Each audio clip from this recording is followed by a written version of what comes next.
Hello everyone. Today we are back with Chapter 2 of The Secret of Scarlett Cove by Charles Mills. This is Chapter 2 in the Marine Mammals Honor Book. So without further ado, Chapter 2. This chapter is called Fantasyland. Even before the boat had come to rest at the small rickety dock in front of the shack, a white bearded face appeared behind the smudged window by the door. Dr. Foster? Alex heard his companion shout. "Hey, Doc, we're here!" The door swung open, and a portly man wearing tall rubber waders held out by suspenders hanging over broad shoulders stepped into the bright sunlight. "Welcome, welcome," he called, stumbling toward the waiting boat as the driver secured it to the piling. A thatch of thin snow-white hair covered by a worn fishing cap crowned the doctor's wrinkled and weathered face. "Got a dead dolphin, do you?" he asked in somewhat breathy voice. "Well, let's have a look." Seeing the boy sitting at the bow, the old man pulled up sharply. "Say, he doesn't look dead to me." The girl laughed. "No, Doc, that's someone I just wandered onto around by Tom's Cove." Foster squinted. "Nope, he's not dead at all. Quite the contrary. I'd say he's healthy as I am." The old man knelt beside the boat and probed Alex's face with his bony fingers. "Clear eyes, firm skin, good teeth, cold nose. Yup, fit as a fiddle." "Doc, that's not the patient. She's lying in the boat." The old man glanced at the dolphin as the girl removed the tarp. "Oh, now this one is dead," he announced, pointing. "I'm talking totally, undeniably, inarguably, stone cold dead." "Yeah, we know," the girl stated as she clambered onto the dock and knelt beside her friend. "But how did she die?" "That's what I want you to figure out for us. There aren't any marks on her, and she's not old." "Yes, yes." The veterinarian stood nodding his head. "Not old, no marks." He glanced over at the girl. "I don't care what you say. I think we'd better drop everything and try and figure out how she died." Alex saw his companion smile. "Now that's a great idea, Doc. Perhaps we should do an autopsy." The old man glanced at Alex and then frowned. Leaning close to the girl, he whispered, "Can't. He's still alive." "No, no, on the Dolphin. On the Dolphin, Doc." The vet thought for a long moment and then nodded. "Well, that makes a lot more sense, seeing as the boy is still breathing. Here, help me get the body inside. Can't work out here. Too hot. It's cooler in my office. Much, much cooler." With the help of the surprisingly agile animal doctor, Alex and the girl managed to get the dolphin out of the boat, into the shack, and onto a long metal table standing by a window. An assortment of odd and dangerous-looking tools, knives, and probes waited nearby, arranged neatly on a low shelf. Once the body was lowered onto a stainless steel sink with a drain hole in the middle, Dr. Foster switched on a light above his head and bent low over the animal. "No external markings to identify abuse or trauma. I'll need to do a full examination to identify the cause of death," he announced to the two young people. Alex blinked. Gone was the absent-mindedness. Gone was the awkward, faltering speech. In their place was a deeply intelligent dialogue accompanied by skillful, practiced movements. He glanced over at the girl, who looked at him and shrugged, a tired smile lifting the corners of her lips. "I see no lacerations, puncture wounds, or abrasions, except this bruising along the top of the snout and across the melon," the old doctor continued as he ran his gloved hand over the carcass. "Looks like our friend ran into something hard, probably at high speed." "Don't dolphins have sonar and good eyes?" Alex asked. "Why would this one run into something if it knew it was there?" At the doctor's request, the two kids helped him roll the body over onto its back. Grabbing a shiny scalpel, the man said, "Let's find out." With one fluid motion, he split the animal from jaw to tail. Horrified, Alex backed away, gasping for breath, his hand pressed tightly against his mouth. "It's okay," Foster said, noticing Alex's reaction. "Critter's dead. Can't feel a thing." As the long incision widened, the internal organs appeared in orderly fashion, the first half surrounded by rows of ribs. See? The doctor called, pointing a tightly gloved finger. Starting right behind the two flippers, we find the heart, then the liver, stomach, intestines, anus, and pelvic bone. The spinal column runs from the brain to the fluke, or tail, as you call it. Somewhere in there are the esophagus, lungs, and kidneys, all surrounded by blubber. Beautiful, isn't it? Alex nodded hesitantly, his hand still covering his mouth. The old man smiled knowingly. Don't be repulsed by something our Creator made, young man, he stated. There's magnificence, even in death. Bending over his work again, he poked around inside the body with a long, narrow probe. Don't see any diseased organs or degraded muscle tissue to indicate internal damage or stress.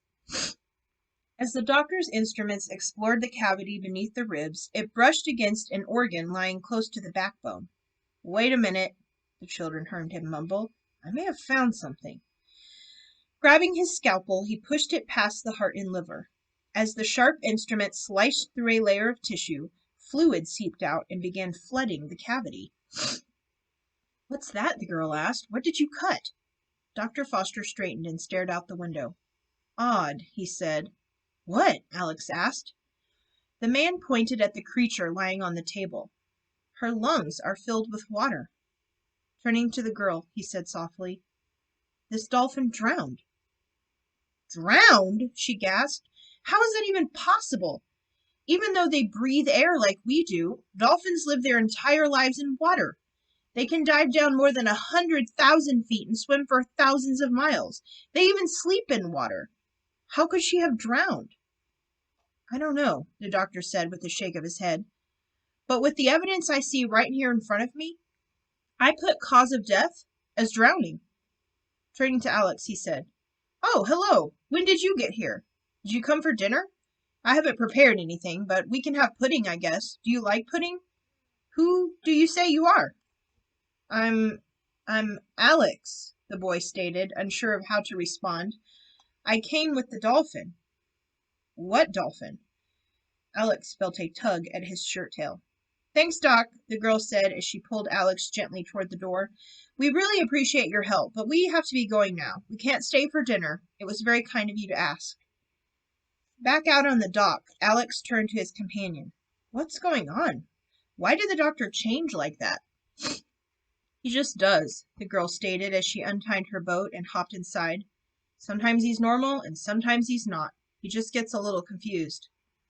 Is he really a veterinarian? Alex asked as he took up his position at the bow. Absolutely, his companion said as she brought the motor to life with a pull of the starter rope. He used to have an office up in Baltimore, but when he got old, his mind kind of got old too. Now he lives here in that fishing shack. His son works in town and comes to see him twice a day. You know, kind of watches out for him. She twisted the throttle and backed away from the dock. Kind of sad. He tells great stories and he knows everything about animals when he's acting normal. The rest of the time, you just gotta smile and go along with whatever he says, even though it sounds strange.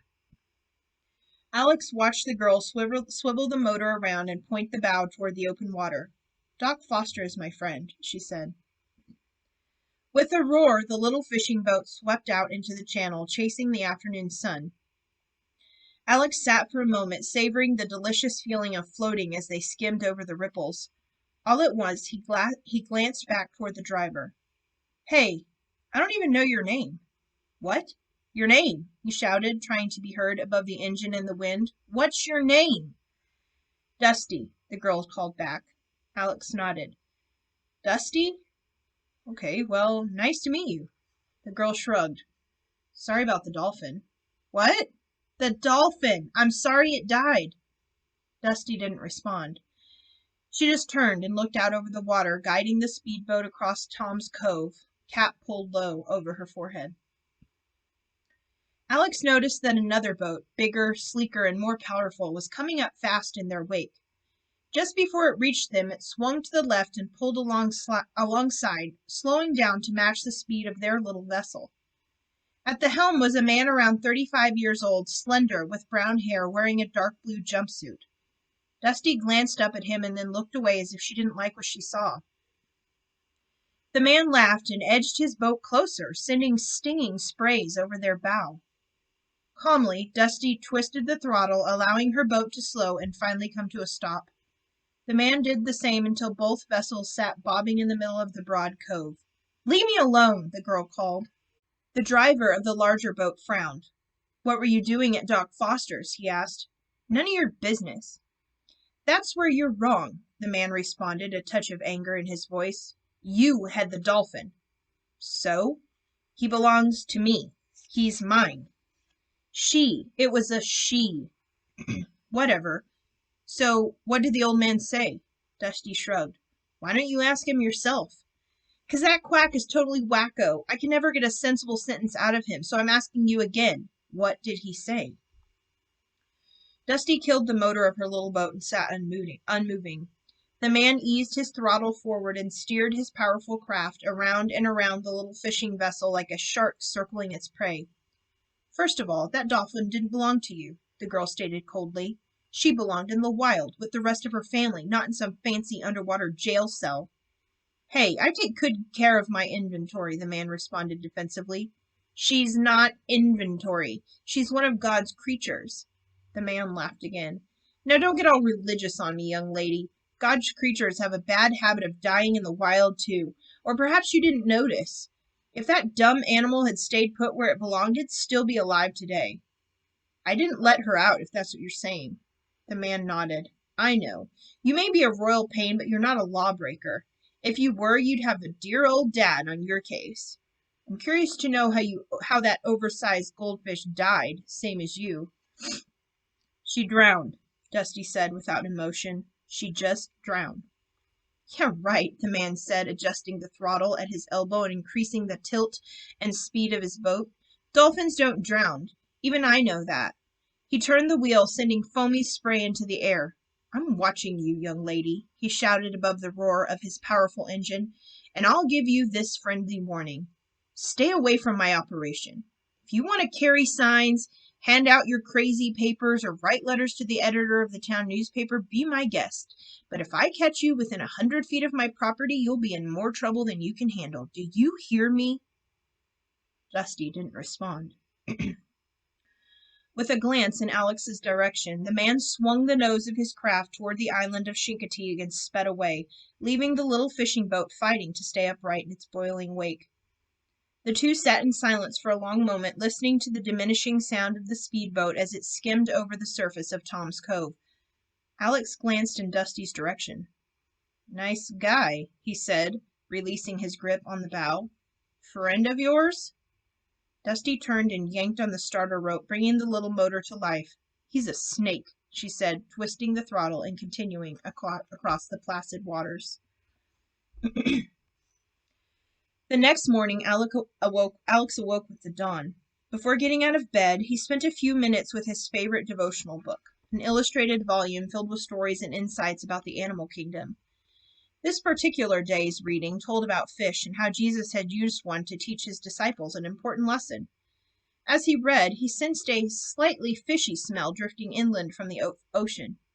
He grinned in the half-light of the quiet room, enjoying the nature-scented accompaniment to his daily devotion. Then, without waking his mother, he slipped into his shirt and cutoffs and grabbed his notepad. Silently, he left the motel room, heading for Main Street. He knew his mom wouldn't crawl out of bed in an hour or so he didn't want to lose 1 minute of her vacation sleep, as she called the extra hours of slumber she enjoyed each day whenever they were away from the daily grind. He didn't mind. In his opinion, she always worked too hard and deserved to dream away as much as she needed. But for Alex, sleeping while on the island was like napping at Disneyland. It was unthinkable. And with all the sights and sounds just waiting to be enjoyed, only blocks away. Alex strolled up Main Street, turned right, and proceeded to his favorite spot near the base of the drawbridge. From a wooden bench resting at the far end of a vacant lot, he could hear the traffic clattering over the bridge, watch boats drifting by on the bay, and marvel at the aerobatics of seagulls and terns, ducks, and the occasional heron added to the parade, while songbirds sang in the nearby trees. For a boy with endless curiosity, there was no better place to be on a warm summer morning. As soon as Alex had settled himself on the bench, he opened his notebook and began to write, jotting down his thoughts about what had taken place the day before. Found Secret Cove. dead dolphin, and strange girl all at the same time, he wrote. Doc Foster said the animal drowned. Not possible. He paused for a moment as a laughing gull alighted on a piling 20 feet away and filled the air with ruckus chatter, adding a somewhat dissonant note to the symphony of sounds swirling through the fresh morning air. Dolphins are expert swimmers and breathe through a blowhole on top of their heads. They can swim for hundreds of miles, moving their tail or fluke up and down that propel them through the water. They use their flippers to help keep them steady. Their babies are called calves and can swim and breathe in just a matter of minutes after they're born. Alex closed his eyes, watching his imagination a small dolphin entering the world for the first time in some distant ocean. The calf suddenly finds himself adrift in a universe of bright, sunlit, and shadowy waves, surrounded by adult dolphins who willingly take up the responsibility of helping the mother protect its newborn. Dolphins have good eyesight, he wrote. They navigate through the water using clicks they send from an organ located just below the blowhole. The clicks travel through the water and bounce off of objects such as fish, coral, or boats. The dolphins pick up these bounced clicks, which help them move around even when they can't see very well, like at night or in cloudy water. It's like the way a bat navigates through the air, only the dolphin flies through the ocean. Alex shook his head. Then how can a dolphin drown? He asked himself, rubbing his cheek with the eraser of his pencil. It would be like a person walking through a well-lit room with his eyes wide open and then running into a wall or a post. Just doesn't happen. Alex frowned. He was noticing a sound he realized he'd been hearing ever since he sat down. This sound was mingling with other noises, but it was unlike any he'd heard before while seated on his favorite bench at the edge of a favorite town or his favorite island. It was a squeal, a repeating high-pitched tone that grew louder and then quieter. He closed his notebook and stood up, head tilted slightly to one side. Slowly, he walked to the retaining wall separating the island from the bay. The sound seemed to be coming from his right, from just beyond an old crabbing factory at the water's edge. He began strolling in that direction, drawn by the blend of tones. It almost sounded like... No, it couldn't be. But yes, those squeaks and squeals sounded just like the recordings he'd heard of dolphins. Hurrying back to the street, he ran across the sidewalk until he passed the factory and suddenly found himself facing a parking lot in a low brick building that hadn't been there a year before.